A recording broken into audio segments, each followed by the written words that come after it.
Good morning, everybody. આપણે last સેશનમાં discuss કર્યા festival sale, special discount sale અને સ્ટોક ક્લિયરન્સ સેલના circulars. Okay, now remains hardly one or two circulars that we will discuss today and we will complete this unit today only. Okay, આજે આપણે આપણું આ unit પૂરું કરશું. થોડુંક છે આપણે ડિસ્કસ કરી દઈએ. ઓકે, શેર કરું છું તમારી સાથે સ્ક્રીન પર આજનું કન્ટેન્ટ. બધાનું ધ્યાન સ્ક્રીન ઉપર. હવેનો જે સર્ક્યુલર્સ છે એ છે ડિસમિઝલ ઓફ એન એમ્પ્લોયી. મેં તમને ઘણી વાર સમજાવેલું છે કે એમ્પ્લોયર મતલબ નોકરીએ રાખનાર, એમ્પ્લોયી મતલબ નોકરીએ રહેનાર. ડિસમિઝલ મતલબ કે ડિસમિસ કરી દીધું.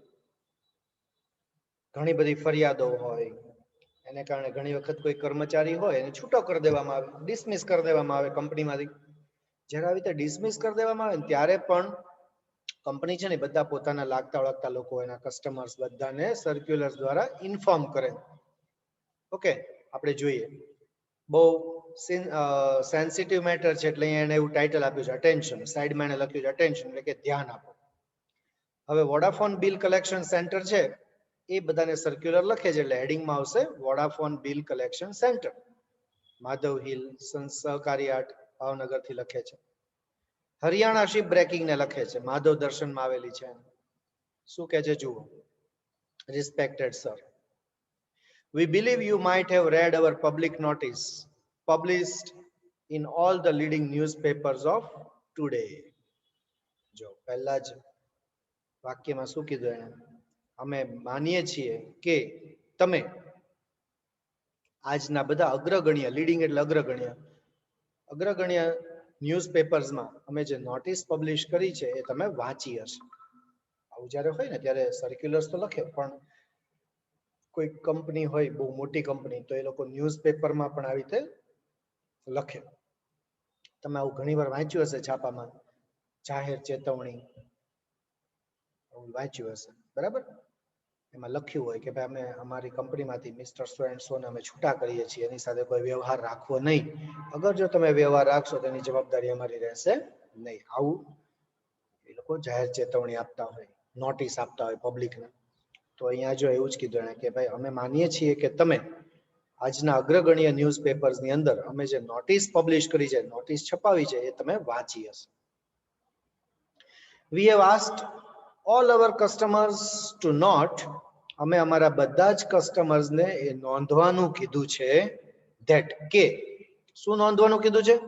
our employee Mr. JB Zala, the accountant in charge, has been relieved from his duties on March 6, 2020 after duty hours at 8 p.m. જો અમે અમારા બધા જ કસ્ટમર્સને, અમારા બધા લોકોને કહી દીધું છે નોંધવાનું કે અમે અમારા એમ્પ્લોય, અમારા જે કર્મચારી છે મિસ્ટર જેબી ઝાલા, તમે નામ બદલાવી શકો છો, કોઈ ચિંતા નથી. જેબી ઝાલા છે એનો હોદ્દો શું હતો કંપનીમાં? The accountant in charge. Accountant in charge જે હતા અમારા mister J B Zala, has been relieved, એને છૂટા કરી દેવામાં આવ્યા છે. ક્યારથી? from his duties on March 6, 2009 after duty hours at 8 p.m. એને એની જે ડ્યુટી છે, ફરજ જે છે, ફરજ પરથી છૂટા કરવામાં આવ્યા છે એને 6 માર્ચ 2020 8 વાગે. આવું કીધું. પહેલી 3 લાઈન બધા લોકો ફરીથી વાંચો. પહેલી 3 લાઈન બધા લોકો રીડ કરો. શું કીધું જુઓ, સમજો ફરીવાર. We believe you might have read our public notice published in all the leading newspapers of today. We have asked all our customers to note that our employee Mr. JB Zala, the accountant in charge, has been relieved from his duties on March 6, 2020 after duty hours at 8 p.m. તમે આ date બદલાવી શકો, 8 વાગ્યાની બદલે 6 વાગ્યાનું કરી શકો, જેબી ઝાલાની બદલે કોઈ નામ બદલાવી શકો, નો પ્રોબ્લેમ. ઓકે, ચલો. We request you to pay attention to the fact, અમે તમને એ હકીકત ઉપર ધ્યાન આપવા માટે રિક્વેસ્ટ કરીએ છીએ, વિનંતી કરીએ છીએ. કઈ હકીકત પર? that Mr. Dave અહીંયા આગળ પ્રિન્ટિંગ મિસ્ટેક છે, આપણે અહીંયા મિસ્ટર ઝાલા લખવું પડશે. શું લખશું આપણે અહીંયા? Jhala. That Mr. Jala bears no relations with the company.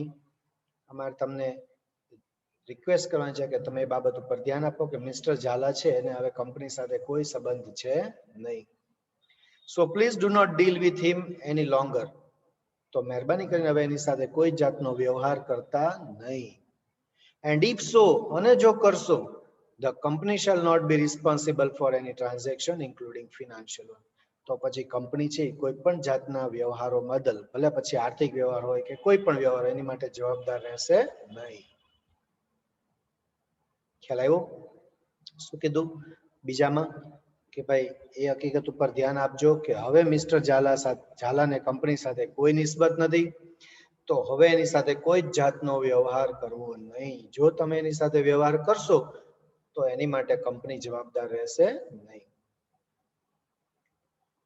We also request you to convey the message to your employees too. અમે તમને એ પણ વિનંતી કરીએ છીએ કે તમે આ મેસેજ તમારા કર્મચારીઓને પણ આપી દો, કે જેથી કરીને એ લોકોને પણ ખ્યાલ મારે કે ભાઈ આ વ્યક્તિ સાથે હવે આપણે વ્યવહાર કરવાનો નથી. This being a serious matter, we insist upon attention. આ વાત બહુ ગંભીર છે એટલા માટે insist upon એટલે એ બાબત ઉપર અમે આગ્રહ કરીએ છીએ, ભાર આપીએ છીએ. આ બાબત બહુ સેન્સિટિવ છે, સિરિયસ મેટર છે, એટલા માટે અમે તમને આ બાબત ઉપર આગ્રહ કરીએ છીએ, ભાર આપીએ છીએ. Thanks. Yours faithfully S B Naikar, proprietor. જુઓ, મિસ્ટર જેબી ઝાલાને છૂટા કરી દીધા છે. એકાઉન્ટ ઇન્ચાર્જ હતા, બધાને એને જાણ કરી દીધી કંપનીએ કે હવે મિસ્ટર ઝાલાને અમે છૂટા કરી દીધા છે આ તારીખે આટલા વાગ્યાથી. હવે કોઈ વ્યવહાર ન કરવો, જો કરશો તો અમારી જવાબદારી રહેશે નહીં. આવું કીધું. એકાઉન્ટન્ટ ઇન્ચાર્જ હતા, કોઈને ખબર ન હોય અને 5 લાખનું પેમેન્ટ મારે કરવાનું હોય વોડાફોનને, તો હું તો કરી આવું. આપણને તો ખબર હોય કે ભાઈ આ ઝાલા સાહેબ જ છે ને એના એકાઉન્ટન્ટ, આપી દો એને. ઝાલા સાહેબ તો છૂટા થઈ ગયા છે, તો પ્રોબ્લેમ થઈ શકે ને. તો આવું ન થાય ભવિષ્યમાં, એટલે કંપની છે શું કરે, આવી રીતે ડિસમિઝલ ઓફ એન એમ્પ્લોયી. આવું ન્યૂઝપેપરમાં આવતું હોય, જાહેર ચેતવણી, અરે ભાઈને અમે છૂટા, એનો ફોટો આપ્યો હોય પાછો છાપામાં, તો કે અમે આ ભાઈને આ તારીખથી અમે છૂટા કર્યા છે, હવે કોઈ વ્યવહાર કરવો નહીં, કરશે તો એની જવાબદારી રહેશે. ઇટરનલ મોટર ગેરેજ છે ભાવનગરમાં, એની મેં આવી ઘણી બધી વખત એડ જોયેલી છે ન્યૂઝપેપરમાં. એનો કોઈ માણસ હોય ને છૂટો કરી દે લોકો, તો છાપામાં આપે લોકો, બધાને ખબર પડી જાય, એટલે કોઈ એની સાથે પછી આર્થિક વ્યવહાર કરે. ઓકે, તો જો this is the circular about the dismissal of an employee. એકદમ સિમ્પલ છે, કાંઈ છે નહીં આમાં, બરાબર. પહેલા પેરેગ્રાફમાં શું કીધું, તમે અમારી નોટિસ વાંચી હશે. જેબી ઝાલા અમારા જે એકાઉન્ટન્ટ ઇન્ચાર્જ હતા એને અમે છૂટા કરી દીધા આ તારીખે આટલા વાગ્યાથી. પછી બીજામાં કીધું કે ભાઈ તમે ધ્યાન રાખજો, હવે ઝાલાને અમારી સાથે કોઈ રિલેશન નથી, તમે એની સાથે કોઈ ડીલ ન કરતા, કરશો તો અમારી જવાબદારી નહીં રહે. છેલ્લે એમ કીધું કે તમારા કર્મચારીઓને પણ તમે જણાવી દેજો, આ વાત બહુ ગંભીર છે એટલે અમે આટલો આગ્રહ રાખીએ છીએ. Okay, so it's very simple, નાનકડો એવો સર્ક્યુલર છે. આઈ હોપ કે ક્લિયર હશે તમારા માઇન્ડમાં. હવે આપણે છેલ્લો એક સર્ક્યુલર જોઈ લઈએ. Selling a business to other party. Selling a business to other party, આપણે બીજી પાર્ટીને આપણો બિઝનેસ વેચી દેવો છે. કોઈ કહેશે આવું શું કામ કરવું પડે, આવું ક્યારે કરવું પડે, એવું કોઈને આઈડિયા? મારો એક બિઝનેસ છે XYZ, ચોકલેટ ને આઈસ્ક્રીમ નો મારો બિઝનેસ છે, બહુ મોટો બિઝનેસ છે, બહુ મસ્ત ચાલે છે ચોકલેટ ને આઈસ્ક્રીમ નો બિઝનેસ મારો, બરાબર. પણ હું કોઈને વેચી દઉં આખો બિઝનેસ. કેમ વેચી દઉં, કોઈ કહી શકે? માઇક ઓન કરીને બોલી શકો છો તમે.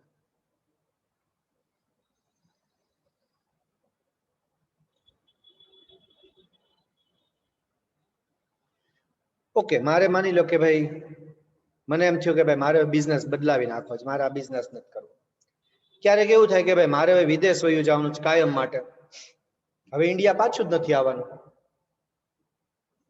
તો મને એમ થાય કે હું આમનામ બિઝનેસ બંધ કરી દઉં, એના બદલે અગર હું મારો રનિંગ બિઝનેસ છે એ હું કોઈ બીજાને વેચી દઉં તો મને મારા બિઝનેસના પૈસા પણ મળે, સામેની વ્યક્તિ જે બિઝનેસ ખરીદનાર છે એનું પણ કામ થઈ જાય, બરાબર. બધી રીતે બંને પાર્ટીને ફાયદો થાય.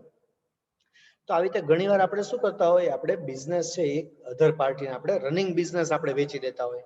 છાપામાં આવી ઘણી બધી એડ તમે જોઈ હશે કે ભાઈ ચાલુ ધંધો વેચવાનો છે, ચાલુ ધંધો વેચવાનો છે, આવી તમે જાહેરાત વાંચી હશે, રનિંગ બિઝનેસ ઓન સેલ. તો જો હરિલાલ હરજીવનદાસ એન્ડ સન્સ છે, હરિલાલ હરજીવનદાસ એન્ડ સન્સ આ એક પેઢી છે કાળા નાળામાં આવેલી, એ યુનિક મેડિકલ સ્ટોર ને જાણ કરતો સર્ક્યુલર લખે છે. શું લખે છે જુઓ. Respected sir, we have to inform you that અમારે તમને ઇન્ફોર્મ કરવાના છે, જાણ કરવાની છે કે, શું જાણ કરવાની છે? Due to some financial requirements to develop our new business at Ahmedabad, એ કહે છે કે ભાઈ અમે અમદાવાદમાં એક અમારો નવો બિઝનેસ ડેવલપ કરતા હોવાથી એમાં બહુ આર્થિક જરૂરિયાત છે. We have already sold our standing business to Apex Pharmaceuticals of Mumbai. અમે અમારો જે અત્યારનો જે અહીંનો જે સ્ટેન્ડિંગ બિઝનેસ છે, રનિંગ બિઝનેસ છે, અમે કોને વેચી દીધો છે? એપેક્સ ફાર્માસ્યુટિકલ્સ, મુંબઈની જે કંપની છે એને વેચી દીધો છે. The incoming party will run its business as under. Incoming party એટલે હવે આવનારી પાર્ટી જે છે એ પોતાનો બિઝનેસ આ પ્રમાણે ચલાવશે. Apex Pharmaceuticals, Khetwadi, Mumbai 6. મતલબ કે નવી પાર્ટીનું એને નામ આપ્યું, એનું સરનામું આપ્યું. જો ફરીથી અહીંયા નજર નાખો એક વખત, અહીંયાથી અહીંયા સુધી વાંચો, મુંબઈ 6 સુધી વાંચો તો બધા.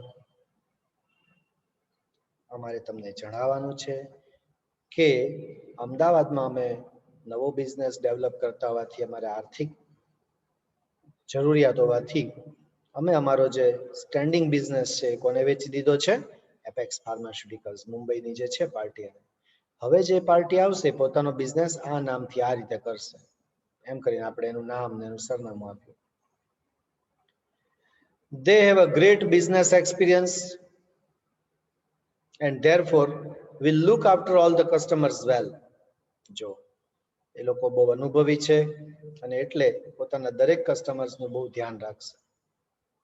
You will find no problem with them. તમને એમની સાથે કોઈ જ પ્રોબ્લેમ થશે નહીં. So please do cooperate them as you used to do with us. તો તમે જેમ અમને સહકાર આપતા હતા એવી રીતે મહેરબાની કરીને એમને પણ સહકાર આપજો. આટલું ખાલી કહેવાનું છે. જુઓ 10 મિનિટે ન થાય, લખવો હોય ને આ લેટર, આ સર્ક્યુલર લખવો હોય તો 10 મિનિટે ન થાય. આપનો વિશ્વાસુ JB ગાંધી, પ્રોપરાઇટર. પૂરું. આજે આપણે 2 રિમેનિંગ 2 ડિસમિઝલ ઓફ એન એમ્પ્લોયી અને selling a business to other party, આવા 2 આપણે ડિસ્કસ કર્યા. બરાબર છે?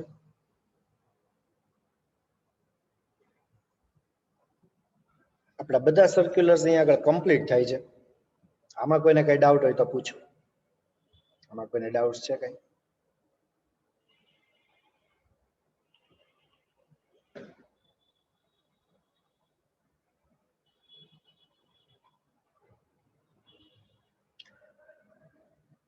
ફિનાન્શિયલ રિક્વાયરમેન્ટ હોય તો, ડેવલપમેન્ટ થતું ન હોય તો, રીઝન્સ તમે આમાં લખ્યા. બરાબર છે. મેં કીધું એમ વિદેશ જવાનું થાય તોય આપણે આપણો સ્ટેન્ડિંગ બિઝનેસ છે વેચી દઈએ. જ્યારે આપણો રનિંગ બિઝનેસ વેચીએ ને ત્યારે આપણે બધા ફેક્ટર્સને ધ્યાનમાં રાખતા હોઈએ. બરાબર? ચલો હવે કોઈને કઈ ડાઉટ્સ?